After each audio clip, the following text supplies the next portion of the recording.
Hello, beautiful people. Welcome back to my channel. Happy Saturday. We will be discussing the new HBO Max miniseries Full Circle. And yes, I'm still calling it HBO Max. Like just gonna forever be HBO, but y'all technically it's Max. So this is a new miniseries, and let me pull this up. Full Circle, our new miniseries. Now, the synopsis is an investigation into a botched kidnapping uncovers long-held secrets connecting multiple characters and cultures in present-day New York City. Now, I am actually really enjoying this, and it's kind of giving me Fargo-esque vibes, just in the sense of we got like idiot kidnappers and a botched kidnapping. So kind of Fargo vibes, but it's more along the lines of like a slow burn mystery idiot caper. So let's look at the players we have. We got a lot of players in this game. And this is basically one of those stories where you have a lot of interconnected, interwoven characters and stories. And honestly, the way it's presented initially, it does feel like way too many characters being introduced, and you're kind of left just feeling like, who is this? What they here for? What's going on? But it's that central kidnapping going wrong that's really keeping me hanging on and keeping me entertained, and that I am very interested in. Now, let me put my notes up, child. Let's get this together. Cause we follow a lot of people. Now, when the show first starts off, right, episode 1, we hear a voiceover when the guy is saying it never begins and thus it never ends. I don't know what that means. And that kind of sums up my experience of this show. Baby, I don't know what half of anything means, but for some reason they have hooked me in. Now, we have, hold on, let's get down to like the character names, child, because I ain't really got it all together just yet. So, hold on. Our main crew, y'all, it's so many people. Oh, feel like something in my eye. It's so many people. Okay, so first of all, we have my girl CCH Powder. She is playing Savvy, aka Miss Mahabir. Miss Mahabir, I think that's how you say her name. Y'all know CCH Powder. Love her. It's a lot of people in this show that they are all familiar faces. Now, she has this like criminal organization with this character, Garmin. Okay, so Mrs. Mahabir and Garmin, they have this criminal organization, right? And basically, and I don't even fully understand the criminal organization. Like, I don't understand like how this can even work. They basically sell insurance to like bums and vagrants, kill them, and collect on the insurance money. Now, I'm going to presume they have like an inside guy on the insurance side, because I'm just not clear on how that would even get paid out.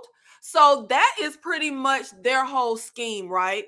Now, the thing that kicks off all of these events is, okay, I don't see him listed right here, but okay. So the way everything kicks off is we have Mrs. Mahabir, her brother-in-law gets killed. That's at the top of the episode. We see someone in a car, they get shot, and they get shot by, let me see if I put his name in my notes. I guess I didn't, but some Asian crew, the head of that crew, this Asian guy kills Mrs. Mahabir's brother-in-law. And this is one of those series where it feels like they're going to give you a little something and then it will unfold later. So when they rob her brother-in-law, it's like 3 of them. They take a briefcase. It has money in it, right? The main Asian guy who Mrs. Mahabir, her and her peeps are like, he's the one who killed your brother-in-law. He opens the briefcase and looks at the money, and his facial expression is looking like something is wrong. So his cohorts that's with him is like, okay, is something wrong? Is all the money there? And he's like, it's more money than should be here. And we just cut from that scene. So I'm not clear on what that is that transpired exactly. Obviously, maybe he had some kind of inside information. He expected to rob this guy and have him carrying X amount of money, but instead it's like more money than he thought would be there. So presumably that will unfold later. I'm not clear on that whole situation, but that is the catalyst that kicks everything off. So when Miss Mahabir's brother-in-law is killed, now her nephew, which is this young man right here, let's see, what is his name? It's something with an A. I kind of remember vaguely. Y'all, it's so many characters and it's so many dang names. Where is he? Okay, that's just the top cast. We need all the cast. Okay, his name is Akid. I think that's how you pronounce it. Akid. That's his name. And basically, he wants to get revenge for the Asian guy killing the brother-in-law. Now, I'm not clear on the family tree because the brother-in-law has the same last name as Miss Mahabir. And if that's your brother-in-law, that means he marries your sibling. So I don't see why they would have the same last name. But I'm saying that to say I don't know where in relation Akid is to the brother-in-law. Like, he calls Mrs. Mahabir his aunt, but I don't know if that's his aunt by marriage or by blood. So I'm not really clear on that family tree. But he basically ends up upset because he feels like she's not making any moves. Like, he's like, he tells, what's the guy name? Y'all, I am going to struggle keeping up with all of these names. And we just said his name, Garmin. He has a conversation with Garmin at the funeral, or like what's that thing called you have after the funeral, everybody gather? I can't think, but that little thing. He tells him, we looking soft, we looking weak, we need to make a move. And Mrs. Mahadir tells him she finna go back to Georgetown and get some information, figure some stuff out, but this will get handled, and that Aki will be a big part of it when it gets handled. So basically, the catalyst for all of this is the brother-in-law getting killed, which leads Mrs. Mahadir, aka Savvy, to go consult someone, and she gets information about a curse, right? And we're going to skip kind of to the end. So everybody just gets a little piece of the puzzle when the plan unfolds. No one has the full picture. But then at the end, she finally tells Garmin the full picture, which I'm just going to go ahead and say because it leads into the whole purpose.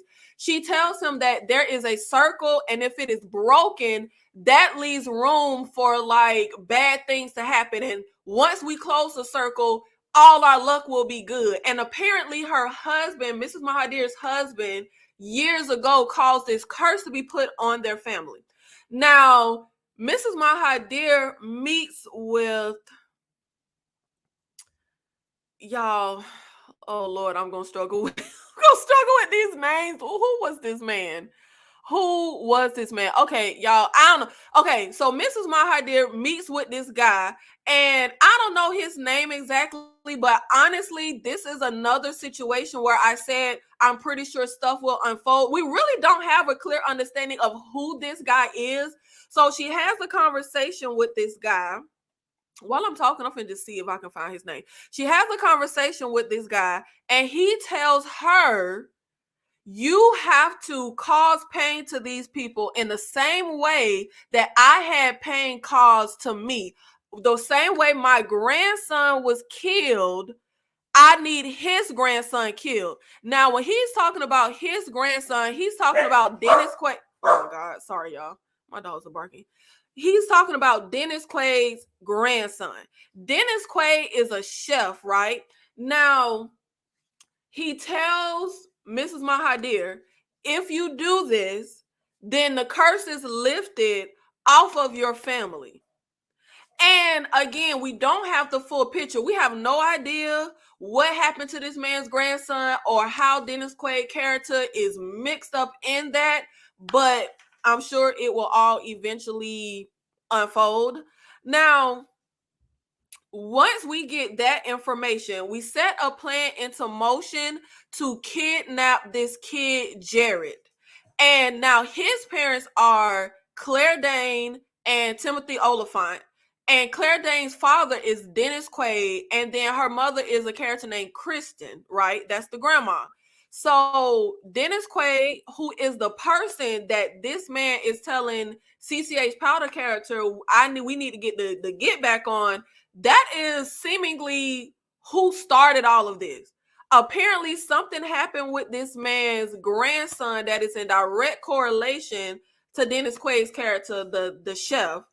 Now, we end up putting this plan in motion to kidnap this kid, but nobody is really in on the plan. Now, we have these two kids from Georgetown, because basically it's like Mrs. Mahadir and Garmin are involved in like this trafficking, human smuggling thing where it's basically a setup where you have people that want to get to America. You get them a passport, you get them like a lawyer to work for their citizenship, you get them over to America, but it's kind of under false pretense. Once they get here, they find out they are indebted to Mrs. Mahadir and they got to work for her to work off that debt. So we have Lewis and what was his name? Let me see. Maybe it's on my notes. Javier. We have Lewis and Javier who come over from Georgetown. Now, Lewis' sister, Natalia, is already in America. She already works for Mrs. Mahadir, and her boyfriend is Akid, right? Now, Lewis tells his friend Javier that his sister is the one that got all of this together and got them over to America. And it's not until we get to America that he like, oh yeah, my sister ain't really do that. She ain't gonna be happy that we here.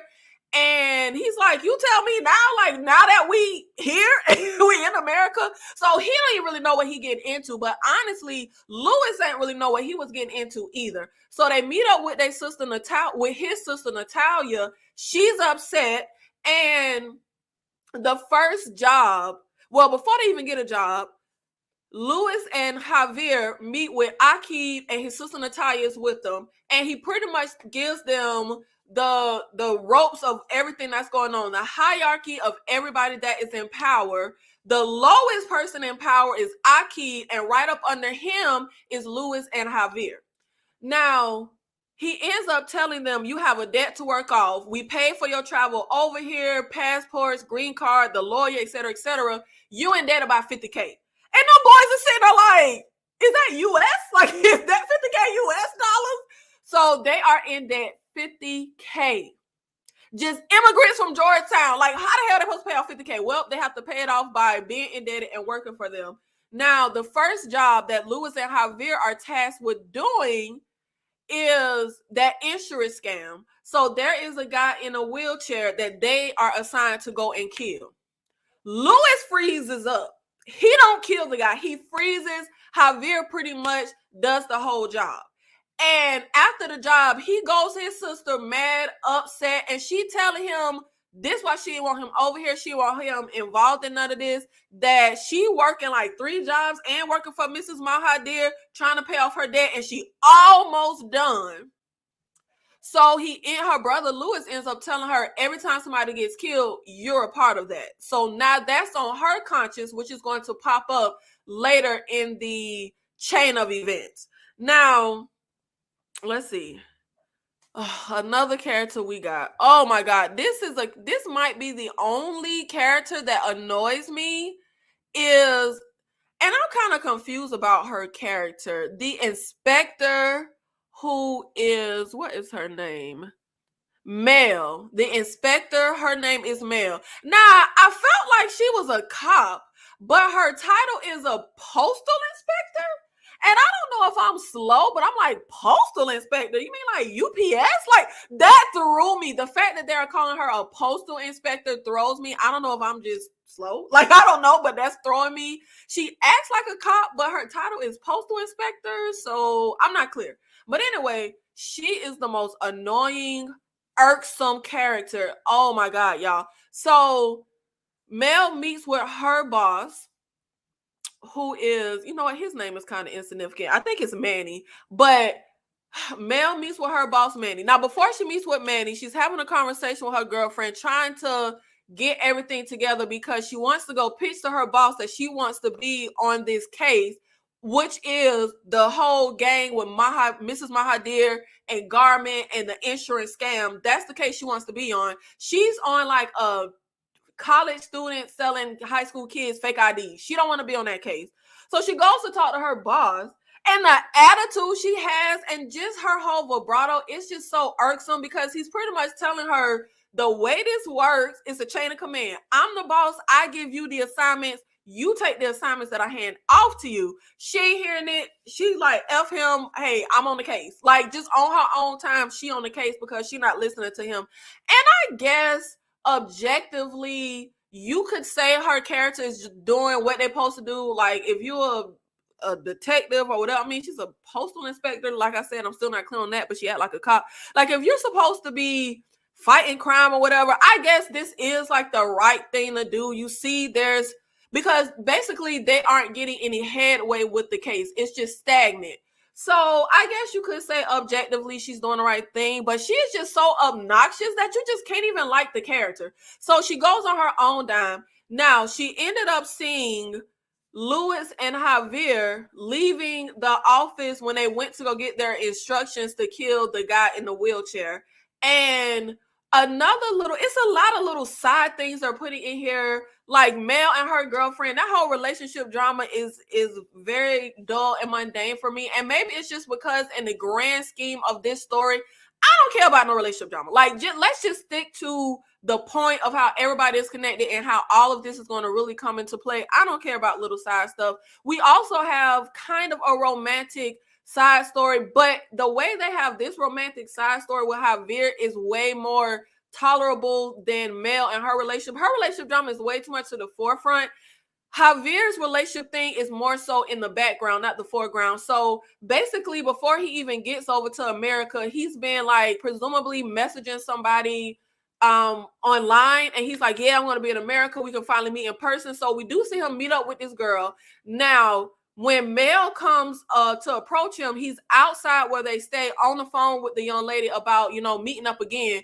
And this has got to be the dumbest way I have ever seen a cop or anybody try to get information from somebody. And it actually works. And I'm just like, you know what, baby? You just came over to America. Like, maybe you ain't hip to the games, but I'm just like, baby, who would have fell for this? So she pretty much goes up to him and she just started like talking.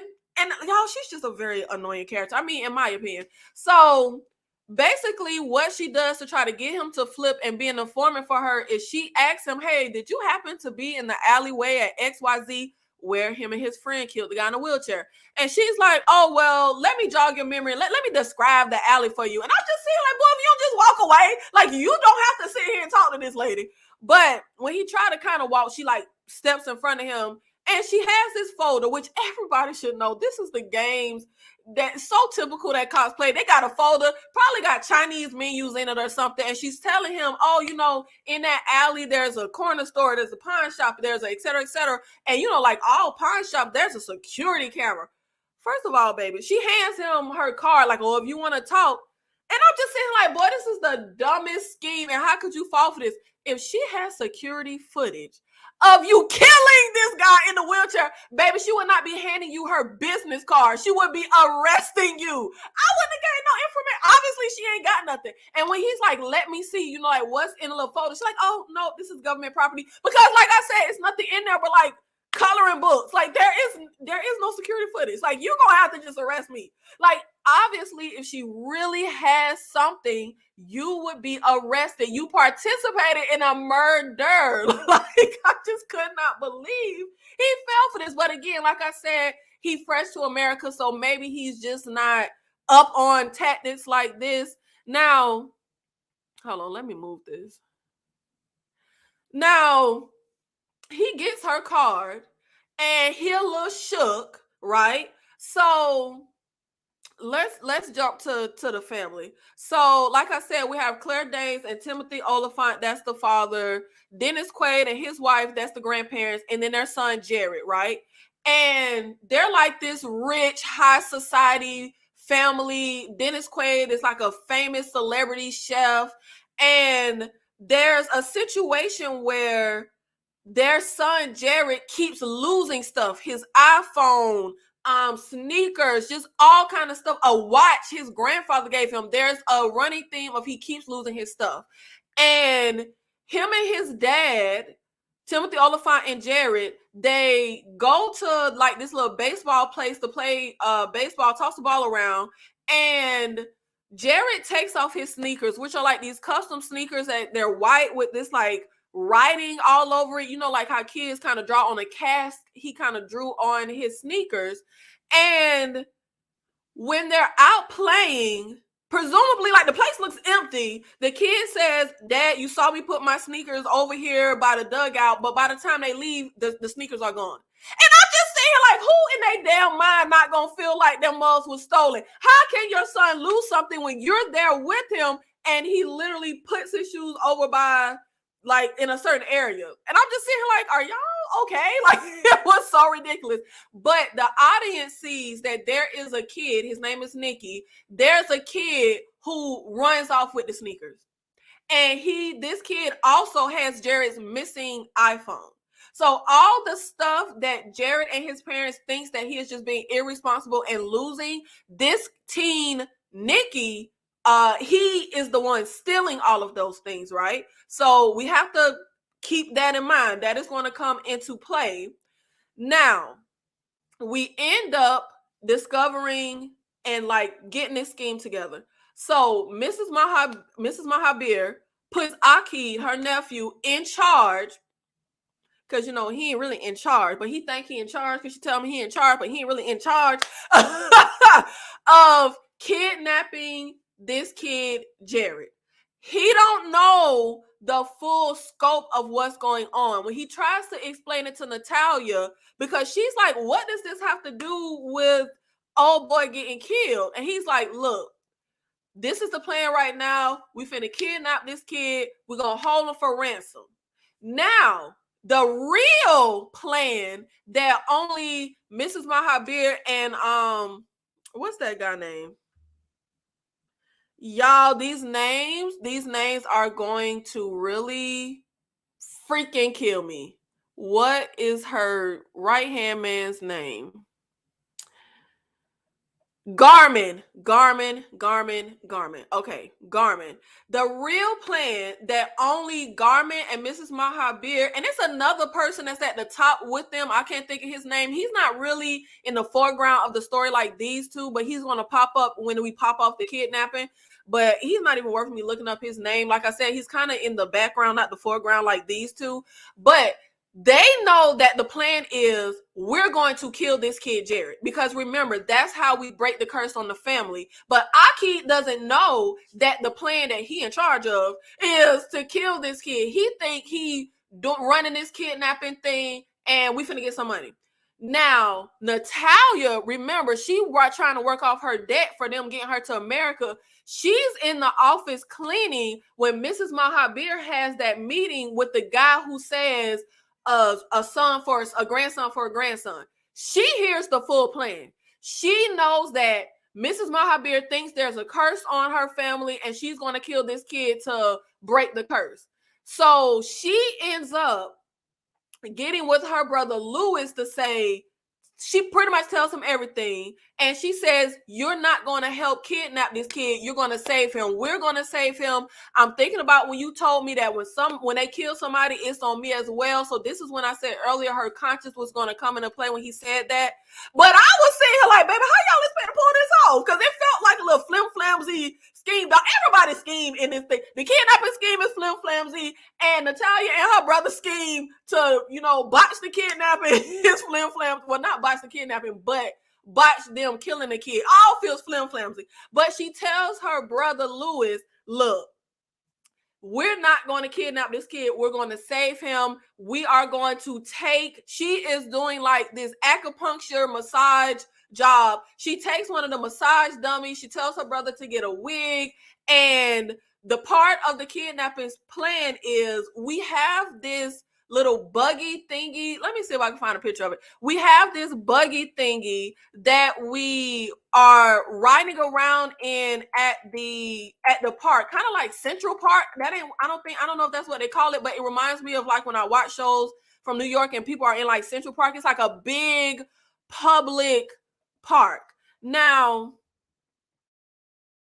sorry, I don't know why I can't type and talk. I'm trying to see if they got pictures. Hold on, let me pull this up so y'all can see what I'm doing. I'm trying to see if they got pictures because I don't know what this little buggy thingy is called. HBO Max. Okay, I guess they wouldn't just randomly have a picture of the buggy, but basically it's this like giant buggy thingy, and they also have some white stuff that come out the bottom because everything in this is all about circles. It's a theme about circles. We're making this circle at this public park. But basically her scheme of how we're going to help this kid not get killed is we're going to get the same exact buggy that our kid is using to put the kid in. You're going to meet me at the back of the park. We're going to trade buggies. So you're going to have the dummy and I'm going to run off with the real kid. So that's basically their little side scheme. And the real scheme that Aki is only aware of is he has 3 people, which is one insignificant character who is basically in the same boat as Luis and Javier. All 4 of them are going to do this kidnapping. Now, Javier is told about this whole thing happening in the park. Now, he don't really know the kidnapping and the whole scheme. He just know he's told about this public park. So he ends up contacting the postal inspector, Mel, and telling her, like, if I give you information, can you get me back to my home country? Can you get me back to Georgetown? Because I guess after this, baby just don't even want to be in America no more. And she is pretty much saying, like, okay, y'all, hold on. Yes, Cassie, it is complicated as hell. This show is honestly, it is enjoyable to me because, like I said, that central botched kidnapping is giving me Fargo vibes. But honestly, it is way too many characters and way too much interwoven side stuff. It's a lot. So, what was I saying? Oh, I lost my train of thought, Chad. Okay, so basically, who was it? Javier contacts the postal inspector, Mel. And he tells her, if I give you information, can you get me back to Georgetown? She says, nope, I can't get you back to your country, but I can help you depending on how royally you have screwed up and in direct correlation with what type of information you can give me. So he tells her something is going down at this big public park. It's going down tomorrow, but I don't know what. Now, once Aki gets with everybody, Luis, Javier, and the other insignificant kid and says, we about to go kidnap this rich white kid right now. Let's go. Javier stays behind. So they basically have all the immigrants that come over. They stay in everybody staying in this one bedroom and it's a bunch of bunk beds. Javier goes back there to call the inspector to say, I was wrong, nothing going down at the park. I'm guessing now that he sees it's a kidnapping, maybe he shook, maybe he don't want to mess with these people. I don't know why precisely. It's one of those motives that I guess the viewer has to kind of interpret and fill in the blanks for themselves. But he reneges and says nothing going down. So at this point, they make it kind of suspenseful because literally the kid says he's on the phone. He say the word inspector. Our kid walks in. And I thought this was stupid because if I'm sneaking on the phone to go snitch, my back not finna be to the door. I need to see somebody walk up behind me. His back is to the door. But he recognizes when Aki walks in. He kind of just sit there. And Aki walk in, he's just staring at him. And it's like, Did he hear him? Is this nigga's finna die? But Akita's just like, you ready to go? So I guess he didn't hear the conversation. He didn't hear the kid say inspector. And the kid is just like, we good. And hold a pin in that, because remember, he has that inspector's card and he just called her. Okay, so hold a pin in that. Okay, hold a pin in that right there. Now, the annoying ass inspector, she out on a date with her girlfriend. She calls her boss because she wants backup. She wants to be able to go to this public park for this thing that's going down. The boss he's with his daughter, who he only gets to see like 2 days out of the month. More just insignificant side stuff, child. But she leaves a voicemail. And the voicemail was so nonsensical because he told her she was not on this case. He gave her direct instructions of the case she's on, but she decides to go rogue and do this, right? So she leaves a voicemail saying, I want to follow protocol. How you following protocol when you're literally going rogue and disobeying orders? Like, that did not make, it was so nonsensical. Like, baby, you're not following protocol, okay? You're going rogue and you're not following the case you were told to do. You're not following your assignment. But anyway, he calls her back, and the gist of the conversation is, hell no, you're not going. You said you believed the kid when he told you something was going down, so why don't you believe the kid now when he tell you ain't nothing going down? Don't go out there by yourself. It's dangerous. And really, y'all, I want this lady to get killed. I'm sorry. And I know that's wrong. She is like a good guy.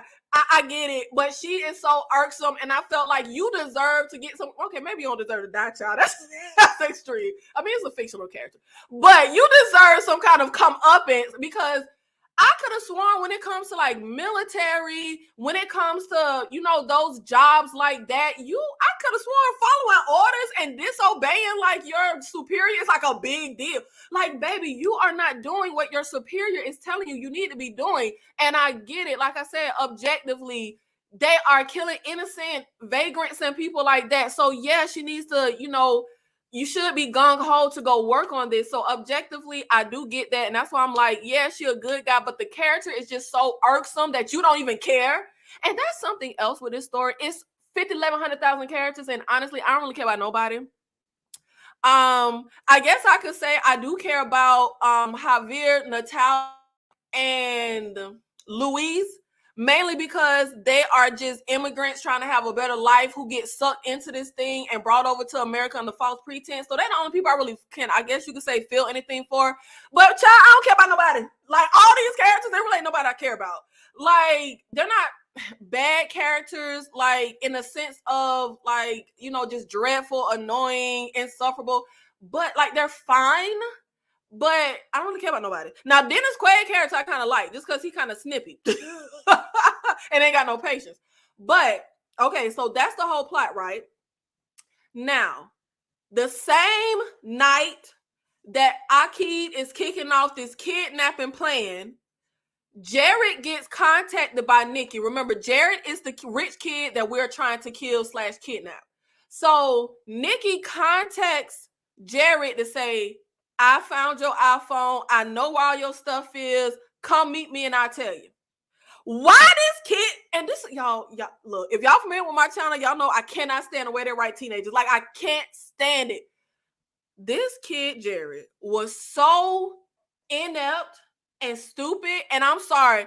I know people be like, oh, kid, it's realistic because kids are stupid. Baby, kids are not this stupid. I'm sorry, they're not. I was a kid. I was stupid. I was not this stupid. This kid is so damn stupid. Every single move he makes, every decision he made was just so incredible. Like, you literally could not even fathom, even if you put yourself in the mind state of being like a kid or a teen, you cannot even fathom how somebody could make the decisions he did. First of all, some stranger contacts me and says, I know where all your missing stuff is. You have my cell phone, so I'm going to just fill in the dots and say, you got all my shit. Because why the hell you got my cell phone? And you know where all my missing stuff is. Come meet you. Are you crazy? I'm not finna meet you. But anyway, his parents are off having some night. His grandma is home with him. He pretty much spins a tale to his grandma that he finna, cancel his tutoring for the night. He not feeling well. He finna go to bed. But really, he sneaks out the house. Now, you have Aki and the other 3 guys out in the van sitting outside. They see the tutor come up. They, Aki had the guy follow the kid so we can know his schedule. We know he supposed to have a tutor, and this one we gonna snatch him. But then we see the tutor leave and not go with the kid, and now we all shook. We don't know what's going on. But then one of the guys, I think it might have been Javier. I think Javier was the one driving the van. Luis was in the passenger side. Then Aki and the other insignificant immigrant guys in the back. And he's like, wait, is that the kid? So we see the kid come out, right? The kid is wearing a red hoodie and he's on his mountain bike, a distinct bike with set colors. Now, we go to follow the kid so we can kidnap him, but he rides his bike down a one-way street. So, the cars can only go one way. We happen to not be able to go that way because the kid is driving against traffic. So we got to go all the way around a whole nother place. Now we trying to look for the kid. Next thing you know, they're like, hey, wait, there he is. You as an audience, as the viewer, know immediately that's Nikki. They finna kidnap the wrong kid. It is so glaringly obvious that they are about to kidnap the wrong kid. Now, I will say, as dumb as this little botched kidnapping plot is, actually kidnapping the wrong kid was really like an honest mistake. It wasn't like something dumb to me, because you got these two young white kids who, to me, kind of pretty much look the same. You're kind of looking at them from a distance, and they both have on a red hoodie, and they both are on the same exact bike. So to me, that is a very easy mistake. But as an audience, you knew from rip that they were about to kidnap the wrong kid. But this is why I said that Jared was really stupid. Jared meets this kid, and none of this makes any sense. The kid told you, meet me because I know where all your missing stuff is at. You meet the kid. Oh, and the kid has your cell phone, but you meet the kid, and the kid is like, oh, I really like your bike. So you let the kid ride your bike around. What are we doing? Like, who wrote this? Like, this doesn't even make any sense. I'm meeting the kid because I'm trying to figure out where all my missing stuff is. When we finally meet up, he says he likes my bike, so I let him ride around on the bike. I don't, what are we doing? Like, why did we do that? Why is he riding on my bike? That just didn't make any sense to me. But anyway, Jared literally sees the van pull up, snatch Nikki up, and throw him in the van. Do y'all think this kid yells, goes to get help, goes home, tells his parents what happened, try to get any kind of help for this kid? No. He rides his bike around, wasting time, trying to get up the nerve to go back home. Y'all, I don't care. I want to do a seminar with every Hollywood writer to give them ideas of teen and kid characters that are not the same insufferable, dumb, annoying, obnoxious, cardboard cutout teens and kids that they only seem to know how to write. I do not know why we have to write teens and kids so just god-awfully, painstakingly stupid. Look, I'm sorry, ain't no kid this stupid. You literally just saw an innocent kid get kidnapped, and your first thought is to just get on your bike and ride around and waste time for a little while. What the hell? But we got to jump back a little bit. So Claire Day and Timothy Oliphant get home, and grandma says the whole spiel that the kid was sick, didn't have tutor, he in bed. They go look in on the kid. When they open the door, it looks like he's laying in bed, kind of with the covers over him. So fast forward, Timothy Oliphant go do something. We're looking at Claire Dane, and I'm guessing the audience supposed to fill in the blank that she just had some kind of mother's intuition. For some reason, she goes back to look at the kid room again. And when she opens the door and looks in his room, her phone rings, and she runs over to answer her phone. And when I saw the episode twice because y'all, it's a lot. When I first saw the episode, I thought it was weird she ran to the phone the way she did. Like, she ran to that phone like she was waiting for STD test results. Like, she ran to that phone like her life was on. And I'm saying, like, why did she ran to the phone like that? Like, it's just, the phone is just ringing. But upon second watch, presumably I'm going to assume that her son has a special ringtone that rings on her phone. So that makes a lot more sense to me for why she ran to the phone like that. She answers, she goes to her phone, and then you do see the call ID is her son, Jared. And she answers the phone like, oh, you must have my son's cell phone. And this is when Akid is on the phone, like, we got your son. He's been kidnapped. So Timothy Oliphant, Claire Danes, all them freaking out, going crazy. Now, y'all, another little thing to put a little pin in. I probably need to be making a note every time I tell y'all to put a pin in, because there's so much I'm probably forgetting stuff. Because I told y'all to put a pin in something earlier, and honestly, I kind of don't even remember what the hell I said. Put a pin in. Y'all, this story is a lot. It's very intricate. So they call their Dennis Quaid, their dad, the famous chef. When Akid is on the phone, demanding the ransom, and Timothy Oliphant is like, where the hell are we supposed to get money like that? He says, why don't you ask your dad, why don't you ask your father-in-law about his credit limit at some casino? So we called Dennis Quaid. Dennis Quaid is in the park playing chess with Clarence, I think his name is. Now, Clarence is the black guy that I said was talking at the top, doing a voiceover about it never begins and thus it never ends. He in cahoots or talking to, I know, Mrs. Mahavir. I don't know how all this, like I said, presumably this is one of those miniseries where stuff will just steadily unfold and they'll call back to something. But, excuse me, hold on, let me see if I can get y'all, because I think his name is Clarence. Let's see if we can find him. Let me see. He's not on the main poster. Let's look at the cat. Because if I see his face, damn, they got these pictures so damn small, y'all. I think his name is, here we go. Yes, oh no, it's not Clarence. No, that's not Clarence. Clarence is the guy that I said is also in that little ring with Mrs. Mahadir and Garmin. Who was the guy in the park? It was an older black guy in the park that was playing chess with Dennis Quaid. Y'all, whatever. F his name. I tried to get y'all his name, but this is it's too many characters. It's too much. Y'all, these names, I can't with these names. But anyway, there's an older black guy who we see having conversations with Mrs. Mahadir, and jump to Timothy Oliphant calling Dennis Quaid to say your grandson been kidnapped. He just so happens to be at that same part where all of this is supposed to go down in the circles and all that stuff, with this guy who we know is linked to Mrs. Mahadir. Now, jump to the end.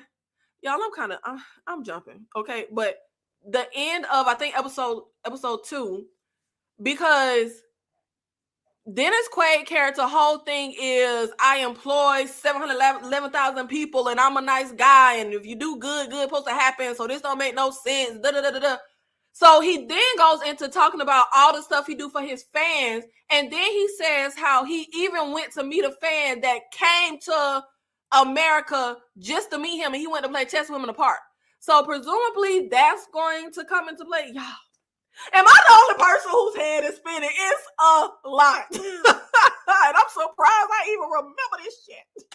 It's a lot, y'all. But presumably that is going to go into play. Because remember, the guy who came to Mrs. Mahadir about the whole curse and wants to get revenge grandson for a grandson, he has a quarrel with Dennis Quaid character. So something goes back to Dennis Quaid. So I guess, damn child, just put a pin in that. Just put a pin in that.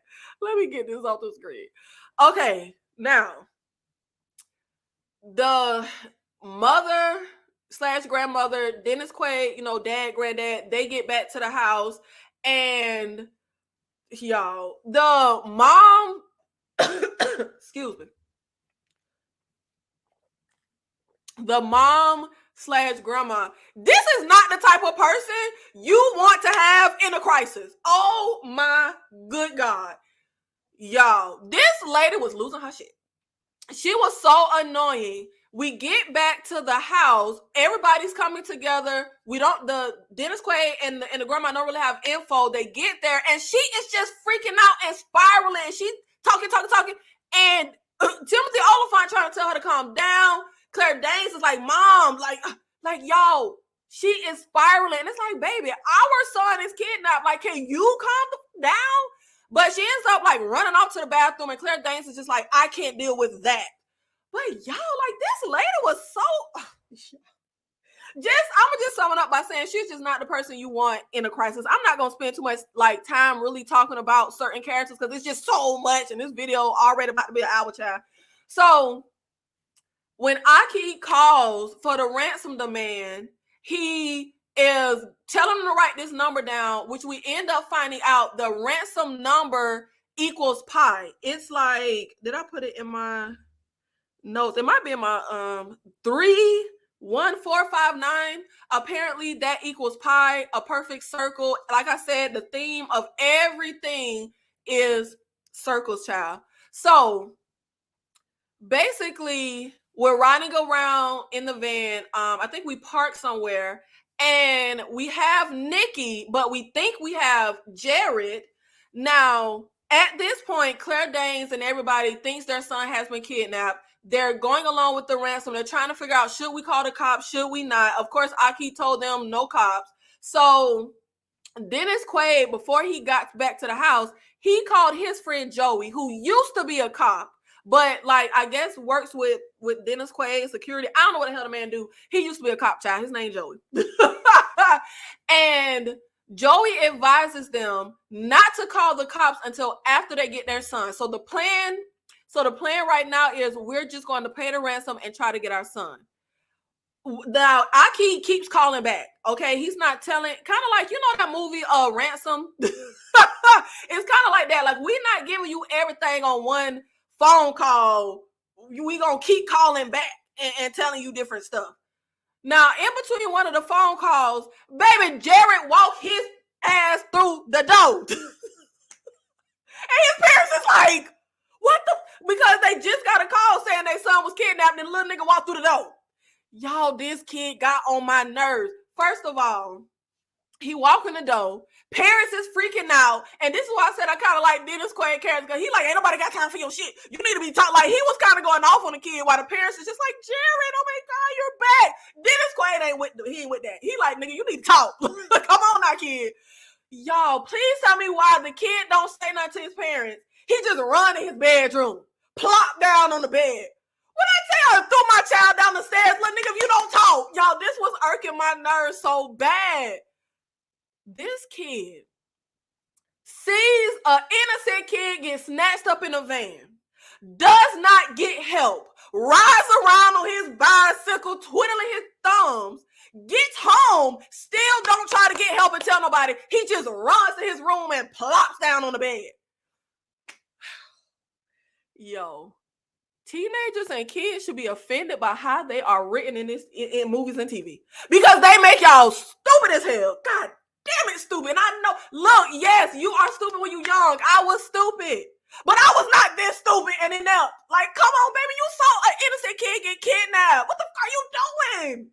Like, him running to his room irked my nerves so bad. I would have had to damn string my child. I would have had to yoke my child up. Like, look, you need to talk. We just got a damn ransom demand for your ass.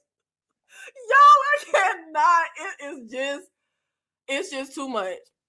Not to be a nerd, but 2 pi is a full circle. I don't know what 2 pi is. Baby, I don't know nothing about science. I don't know nothing about math, except 1 + 1 = 2. I just know, and I might have wrote the number down wrong in my notes, but I just know they have conversations about Timothy Oliphant, Dennis Quaid, Claire Danes. They have conversations about what's with this number that they were told to write down. And later on, when Timothy Oliphant is about to leave to get the money with his father-in-law, Dennis Quaid, Timothy Oliphant is like, it's pi. And the Dennis Quaid is like, what? the number, it equals pi, a perfect circle, a full circle, something like that, child. Everything got something to do with a circle. So that was pretty much that conversation, but I don't know if I'm relaying the number wrong. I think the number was like 31459, but I could be wrong. I could y'all, the show is a lot. Y'all better be lucky I'm remembering what I'm remembering. Because, child, this show, it is so, woo. And you know what the thing is with this show? This is not like a intricate, like difficult show or anything like that. Like, this ain't, what's a movie people get like, this ain't 12 Monkeys. Like, this, I'm trying to think of movies that people have to like watch.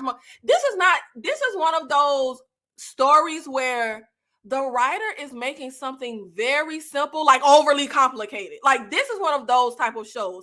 Like, it's a lot of characters and side stories and interwoven mess that you have to like put together. But it's simple.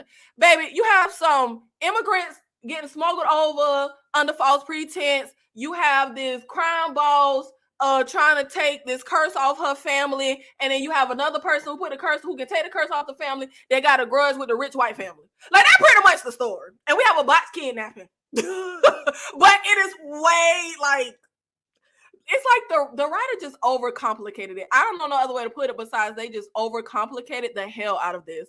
I think you got the number right, because the one you said is pi. I think the writers just don't know much math. They might not, Casey. I mean, they might not. So we end up having the kid come home. Baby, when I tell y'all, the kid ends up, because Claire Danes, when he flopped his ass on the bed, Claire Danes is like, you can talk to us. Were you meeting a boy? Were you meeting a girl? You can tell us. It's okay, son. So he goes and says, I met this boy, Nicky. And he tells him the story, child. And I saw him get dragged into the van, and I just got on my bike and rode around for a while. I don't look at my child like, look, nigga, did I raise you to be this stupid?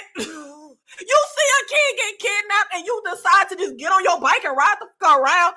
Y'all, I cannot, let me stop harping on that, because we are an hour into this, and child, we ain't even done episode 1, child. But that just, like, who does that? Who does that? I will never forget when I was a young, dumb teenager going to this teen party, me and my god sister, and of course, you know, they be drinking alcohol at the teen parties. And it was this girl that we did not even goddamn know, drunk out of her mind. This boy was trying to pull her into his car to go with him.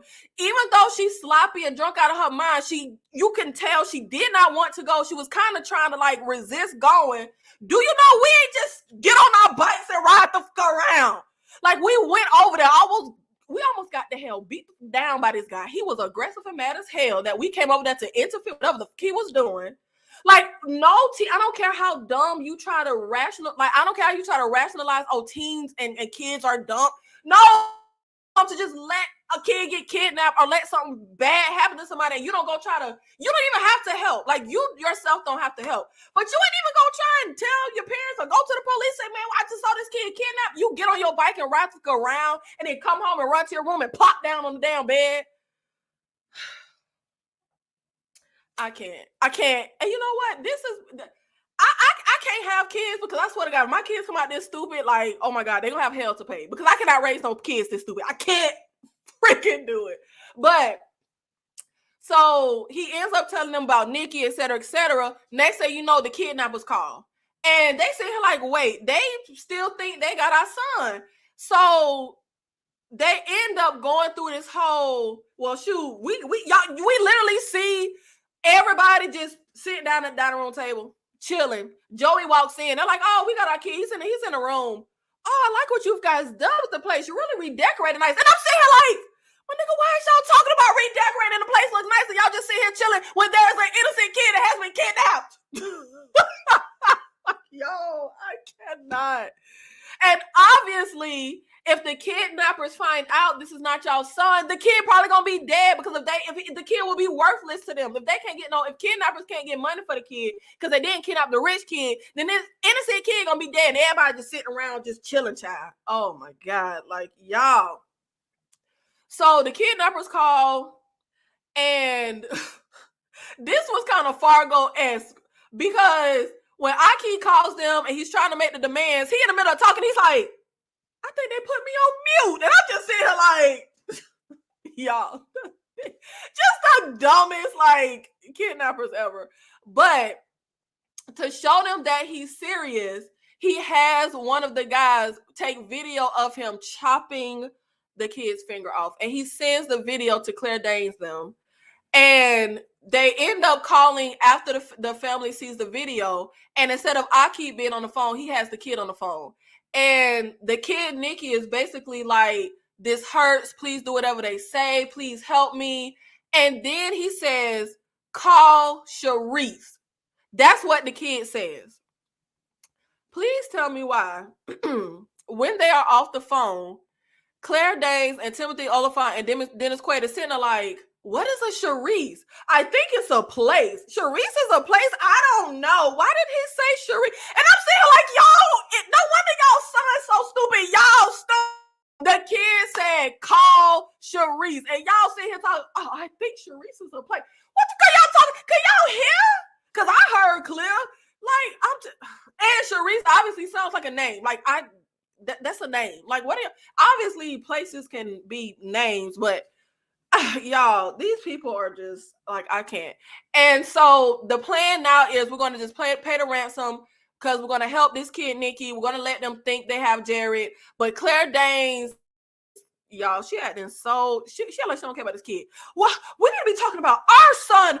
What if they come back for him? He needs to be safe. Are you really going to go do this? And her mom is like, this is an innocent kid. What do you mean? Of course we're going to do it. Oh, you're right, mother. Of course. Y'all, I just really cannot.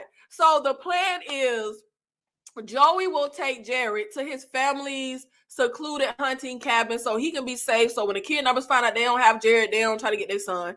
And Timothy Oliphant and Dennis Quaid are going to go get the money from the casino that they're borrowing against Dennis Quaid's credit, and we're going to pay the kidnappers and try to get this kid Nikki back. Now, more stupidity.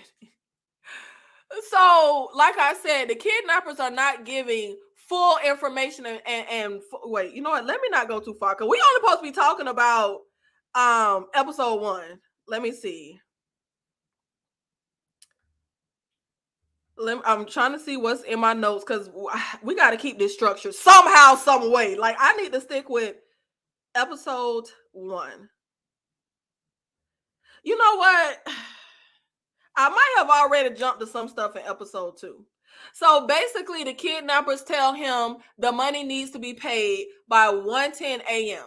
And at this point, Aki don't know nothing about the whole plan for the park, okay? He just tell them 1:10.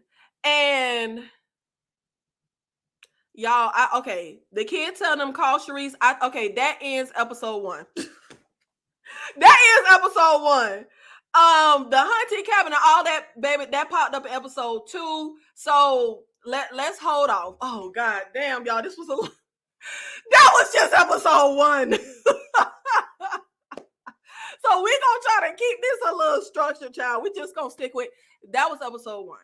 So thank you guys so much for being here. And if we have any final thoughts, let me see. Okay, so if you guys would be so kind as to just give me 5 minutes and then I'm gonna hop on live and we're gonna go over episode 2. So get your notepads out, take notes so because we gotta keep track of all this information. Because obviously all this stuff gonna connect, like the guy said was happening, which I think that might have been episode 2, child. But old boy having, no, that was episode 1. Old boy playing chess with Dennis Quaid in the park and all that stuff, and it was something I told y'all to put a pin in. Y'all, what did I tell y'all to put a pin in? Because I don't remember. But okay, give me 5 minutes.